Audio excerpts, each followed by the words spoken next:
He challenged champions, faced off against politicians, and wielded a pen like a weapon. Coming from a tiny island in the Caribbean, he took the world by storm with muscle, courage, and attitude. Not many dared as much. Even fewer spoke as boldly. This is the story of a man who never bowed down to anyone. A true icon who sculpted his body and changed the game. So you already know the deal. Grab your pre-workout and let's go. Because today you're about to meet a name that made history on and off the stage. Ever wonder where the kind of strength comes from that turns an ordinary person into a legend? Rick Wayne's story starts on a small piece of land in the Caribbean, St. Lucia.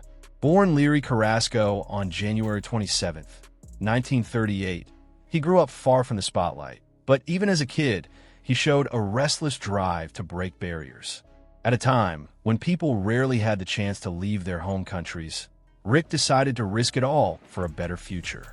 In the 1950s, while still young, he left his island and moved to England, chasing new opportunities.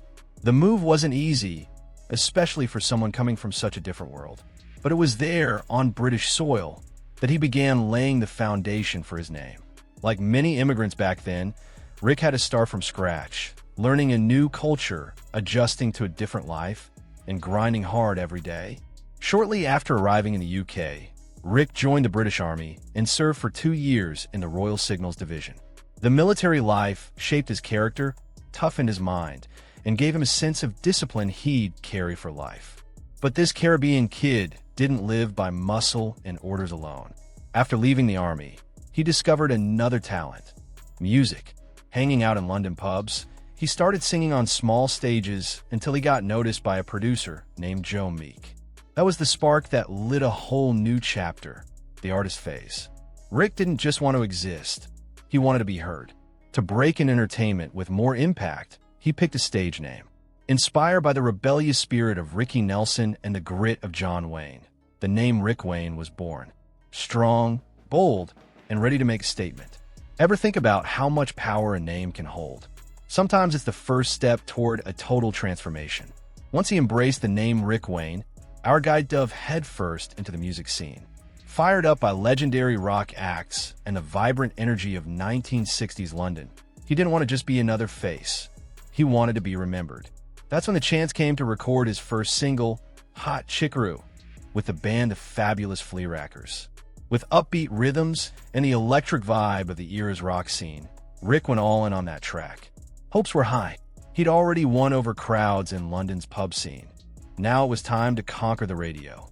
But the music industry is a wild ride, and sometimes, even with talent and hustle, things don't go as planned.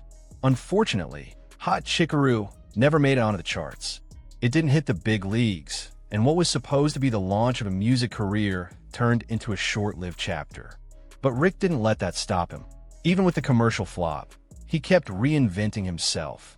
And that's exactly what separates ordinary stories from legendary ones. Determined to stay in the spotlight, Rick carved out a space for himself on the radio. He started hosting shows, even landing gigs at one of Europe's biggest stations at the time, Radio Luxembourg. His bold style, powerful voice, and magnetic presence behind the mic made him a recognizable figure in the scene. Having your own radio show in the 60s? That was like running a viral YouTube channel today. Still, the truth is Rick's music career never became what he dreamed of. No major tours, no crowds singing his lyrics back to him. But even so, that experience gave him priceless tools: how to speak to an audience, how to connect, and more than anything, how to deal with rejection and setbacks. And maybe, without even realizing it, those days on air and on stage were the perfect training ground for what was coming next. Because when he stepped into the spotlight again, this time as a bold writer and political host, that experience in showbiz would make all the difference. While trying to make it in music, Rick Wayne was already nurturing another passion in the background: bodybuilding. Since his younger days, he'd been fascinated by building his body, seeking strength, discipline, and pushing limits. But it wasn't until he moved to the UK that this passion really took off. In that new culture and routine, Rick found a gym to be his second home, and a whole new purpose for his life. Even before he ever thought about stepping on stage, Rick trained like a beast. always pushing for progress. His body started to transform, and the results were impossible to ignore. Broader shoulders, sharp definition, and a confident stance told the world this was about way more than just vanity. Rick was building his identity through sheer physical effort. In 1964, he decided to put that physique to the test. He entered the Mr. Europe contest, and guess what? He won. That's right, his very first competition ended with a trophy in hand. But that one wasn't just a prize, it was a message. It proved he had serious potential and had found his true calling. From that moment on, the name Rick Wayne started making waves behind the scenes of the European bodybuilding world. He jumped right into the top leagues, competing under major federations like NABA, IFBB, and WBBG. For anyone unfamiliar, those are some of the most prestigious bodybuilding stages in the world, the kind where only elite athletes show up. Rick leveled up his training game, getting smarter about his routines, studying posing like a science, and sharpening his physique. And as the competition got tougher, so did he. Instead of getting intimidated, he got fired up. Every show was a chance to prove his body was a work of art in progress. Despite coming from a small island with no big-name backing, Rick was breaking into a scene dominated by athletes from major cities. He smashed barriers, defied expectations, and proved that talent and dedication outweigh background any day of the week. After that first win at Mr. Europe, there was no slowing down. He went full throttle into the pro circuit, and within just a few years, Rick Wayne became one of the most respected names in global bodybuilding. In 1965, just 1 year after his debut, he won the prestigious Mr. Universe title, one of the sport's top honors. It was a moment of glory, earned through insane symmetry, killer definition, and commanding stage presence. But Rick wasn't the type to settle for one big win. He kept evolving, refining every inch of his physique like a living sculpture. In 1967, he took it even further by winning Mr. World.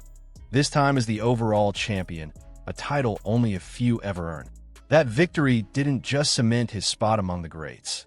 It etched his name into the sport's history. By 1969, he was back with a vengeance and claimed the Mr. Universe crown once more, proving his dominance wasn't just a phase. And in 1970, the trophies kept coming. He won Mr. World again and also took home the Pro Mr. America title, capping off the most successful run of his career. At that point, his resume was nearly untouchable, stacked with the biggest wins bodybuilding had to offer. But these weren't just trophies sitting on a shelf. They proved Rick Wayne was the full package. He wasn't just massive, he was aesthetic, balanced, and symmetrical. And back then, before the sport shifted toward freaky mass monsters, that level of proportion was everything. At every competition, Rick made an impact. He knew how to pose, how to catch the judges' eyes, and how to stand out in the smallest details. His stage charisma matched the precision of his movements, making him a show all on his own. Even next to heavier competitors, Rick stood out for his harmony and control. You just couldn't look away. These wins didn't just open doors in the sport. They catapulted Rick into the mainstream. His image started popping up in magazines, on TV shows, and at major events. He became a role model, an icon, and an inspiration for athletes who weren't just chasing size, but chasing perfection. Rick Wayne was at his peak. With a respected physique and an unbeatable track record, he didn't just win titles. He redefined what it meant to be a complete bodybuilder. But muscle alone doesn't make a legend. After dominating the stage, Rick Wayne found a whole new spotlight, the written word. He started writing for some of the biggest fitness magazines in the world: Flex, Muscle Builder, Muscular Development. And these weren't fluff pieces. Rick wrote with guts, edge, and a clear point of view. Before long, he built a reputation as a fearless voice who wasn't afraid to stir the pot. If you've ever flipped through a bodybuilding magazine from the 70s or 80s, there's a good chance you stumbled across one of his articles. Unlike most writers back then, who stuck to fluffy interviews and supplement ads, Rick told it like it was. He questioned contest results, called out favoritism, and tackled the kind of topics most people tiptoed around. The high point of this era was the release of his book Muscle Wars in 1985. In it, Rick pulled back the curtain on rivalries, politics, and shady behind-the-scenes moves in professional bodybuilding. The book became a must-read for fans of the sport, and even today, decades later, it's still a go-to source. If you're into real, gritty stories from the fitness world, this one's a gem. Rick's writing style was sharp, sarcastic, and totally unfiltered. He wasn't out to win popularity contests. He was out to expose the truth. His background as a pro athlete gave him the authority to speak with confidence. He knew exactly how things worked behind the scenes, and he used his voice to fight for the integrity of the sport. With his razor-sharp words, Rick Wayne reshaped bodybuilding not just with his physique, but with his pen. He was more than just a physical champion. He was a champion of truth, transparency, and bold ideas. One of the most controversial moments in bodybuilding history happened in 1980, and Rick Wayne was there to break it down, no sugarcoating. That year, Arnold Schwarzenegger, retired for over 4 years, suddenly announced he'd be competing in the Mr. Olympia again. He was training for the movie Conan the Barbarian and figured he'd use that prep to step back on stage. What should have been an epic comeback quickly turned into a full-blown scandal. Arnold showed up in Sydney, saying he was just there to watch and maybe do some commentary. But just hours before the contest, he dropped the bomb. He was competing. The announcement shocked everyone, including top-tier competitors like Mike Mintzer, Danny Padilla, and Frank Zane, who had been grinding for months. Even though Arnold clearly wasn't in his best shape, he was announced the winner. The decision stunned the audience. Many fans and athletes were outraged. It was obvious his physique didn't measure up, especially next to Zane's perfect symmetry or Mintzer's insane muscle density. For a lot of people, that one didn't happen on stage, it happened behind closed doors. Rick Wayne didn't hold back. He wrote some brutally honest articles calling out the favoritism Arnold received. His words lit a fire in the bodybuilding world and sparked major debate. Some called him brave. Others said he was stirring the pot. But one thing was certain. He was saying what everyone else was too afraid to. Rick's criticism exposed an ugly truth. Things behind the curtain weren't always clean. After that event, fans started watching contests with more suspicion. The idea that charisma or connections could outweigh raw physique began to take hold. And that shook the sport's credibility for a long time. Mike Mintzer, who many believed deserved the title, was crushed by the outcome. He stepped away from competition and spiraled into a deep depression. Rick's reporting wasn't just about calling out unfairness. It was about defending honest effort. Because let's be real, how many times have you seen someone lose when they clearly deserved to win? That moment became a turning point in the sport, and Rick Wayne was at the center of it. His voice wasn't just criticism, it was a cry for integrity. The 1980 Mr. Olympia went down in history as the contest where influence outshined merit. After spending decades in England and the US, Rick Wayne made a bold move in 1986. He went back to his roots in St. Lucia. But he didn't return as the young man who had once left in search of opportunity. He came back as a seasoned champion, a respected writer, and a sharp-eyed observer of the world. By his side was his wife, Malika Sabah, a fellow bodybuilder and his life partner in every sense. And no, Rick wasn't heading home to retire. He wanted to make a real impact where it all began. That's how the Star Publishing Company was born, an independent, gutsy publishing house he started with May. Together, they launched the St. Lucia Star newspaper and later the magazines Tropical Traveler and Chic Caribbean. The mission? Simple. Inform, challenge, and rattle the cages that needed rattling. The St. Lucia Star quickly built a rep for its bold reporting, eye-catching headlines, and no-nonsense critiques of local politicians. And once again, Rick wasn't pulling any punches. He exposed scandals, demanded transparency, and called out those in power. And yeah, that ruffled a lot of feathers. Unlike most traditional newspapers on the island, who prefer to stay on good terms with the ruling parties, the St. Lucia Star refused to stay silent. Rick's bold, no-compromise editorial stance earned the paper both respect and enemies. The two major political forces in the country began to see Wayne as a threat. But backing down was never in his nature. Rick's motivation was clear: to use his platform and life experience to speak up for those who had none. He believed in the power of information and the responsibility to call out abuse. For him, journalism was just an extension of the fight he had started on stage, a fight for truth, ethics, and human dignity. Years of writing about bodybuilding had prepared him for this new battlefield, the world of ideas. Rick transformed journalism in St. Lucia, pushing it into a bold new era. His editorials set the tone, his articles sparked conversation, and his presence could be felt in every issue. He'd traded in the dumbbells for a typewriter, but the strength was still there. And if you thought Rick Wayne had already done it all, wait until you see his most confrontational side, his political one. In St. Lucia, he didn't stop at just writing about the island's problems. He chose to face them head-on. That's why he got directly involved in local politics and, through merit and influence, became an opposition senator. And just like on the bodybuilding stage, Rick brought intensity to the political arena. In the Senate, Rick became known for his firm speeches, blunt opinions, and refusal to sugarcoat anything. He didn't cut deals for convenience. That integrity, however, came at a cost. In 1998, he was expelled from the Senate by then Prime Minister Kenny Anthony after speaking out against a controversial move, government funding for a failing local airline. Rick called it out as nonsense, and he said it loud and clear. That move once again showed his willingness to swim against the current. Even knowing it could cost him his position, he stayed true to what he believed in. After leaving the Senate, he found a new stage for his fight for justice: television. That's how his show Talk was born, airing Thursday nights on DBS TV. The setup was simple: live interviews, heated debates, and lots of hard-hitting commentary. But the content? Explosive. He said what no one else dared to. As the host, Rick went after corruption, mismanagement, and public neglect.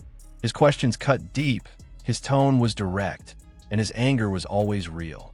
It didn't take long for the show to become a hit with the people and a nightmare for politicians. Talk became a symbol of free speech on the island. Rick played the role many journalists avoided out of fear or self-interest. He asked the hard questions, made people uncomfortable, and demanded answers. His style was tough, but it was necessary, and it proved that even outside formal politics, he still had major influence.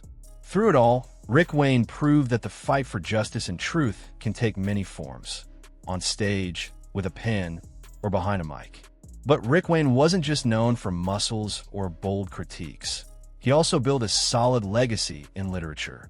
As the author of several books, he used writing as another way to share his experiences, beliefs, and take on the world.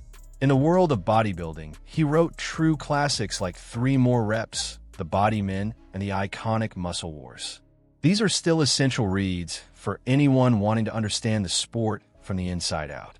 3 More Reps, co-written with George Snyder, became a motivational and practical guide for athletes. The message was simple but powerful. Real growth happens in those moments when your body wants to quit, but your mind says, just 3 more reps. Ever push through a workout like that? When you thought you were done, but somehow kept going? Then there's The Body Men and its sequel, where Rick dives deep into the lives of bodybuilding legends. He profiles icons like Arnold Schwarzenegger, Frank Zane, and Mike Mincer with a tone that's both critical and respectful. These aren't just glam stories. They show the glory, the quiet battles, and the raw humanity behind the perfect physiques. It's like getting a backstage pass to the golden age. But it was Muscle Wars that really made waves. This book delivers jaw-dropping accounts of favoritism, backroom deals, rigged competitions, and power plays in the bodybuilding world. It's a fearless piece of work written by someone who lived every bit of it. And once you read it, you'll never look at bodybuilding the same way again. But Rick didn't stop at the fitness world.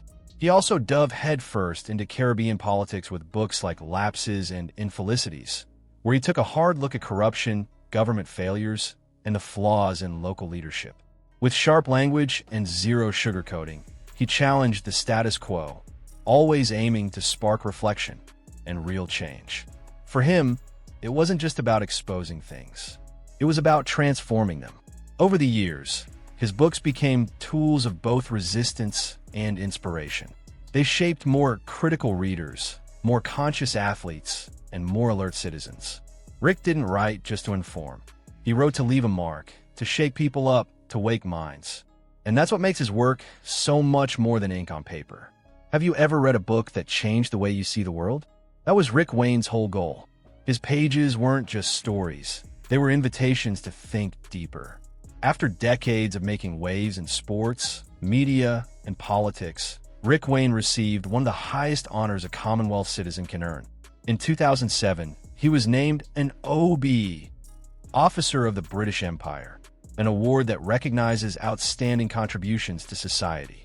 In Rick's case, it was a tribute to his work as a journalist, writer, and cultural advocate for St. Lucia. This isn't the kind of title they hand out lightly. It's given to people whose work transforms their communities and creates real impact.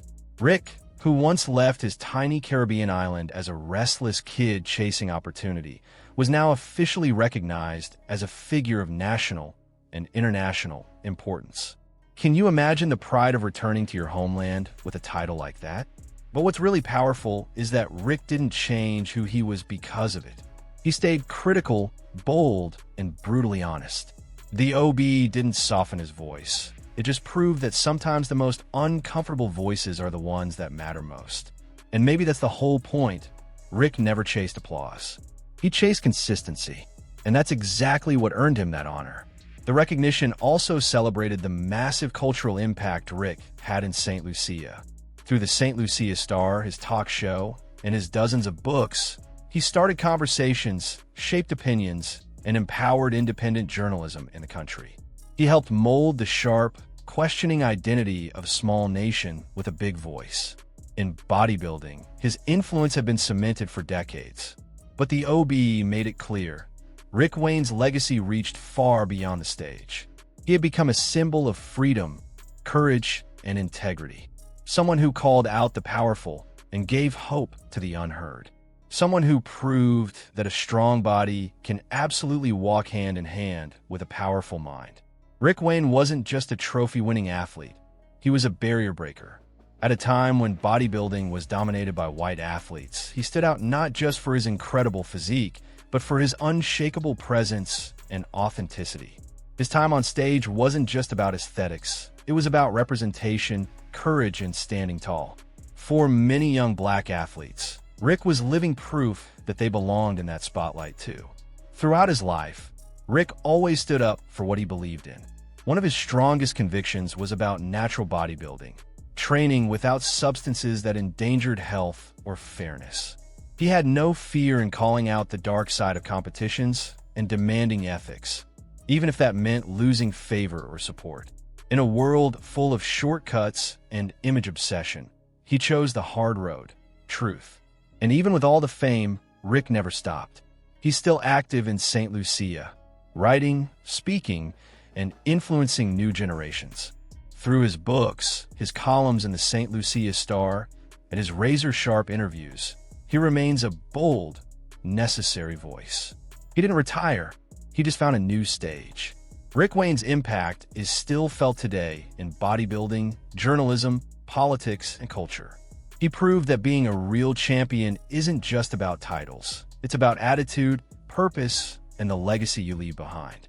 If you felt inspired by this powerful story, hit that like button. It really helps the channel keep bringing you more content like this. Subscribe and turn on the bell so you never miss a new video about the legends who shaped the world of bodybuilding. And if you want to go the extra mile, consider becoming a channel member. And hey, drop a comment below. What other athlete or iconic figure would you like us to cover next? Your suggestion might be the star of our next video. See you in the next one.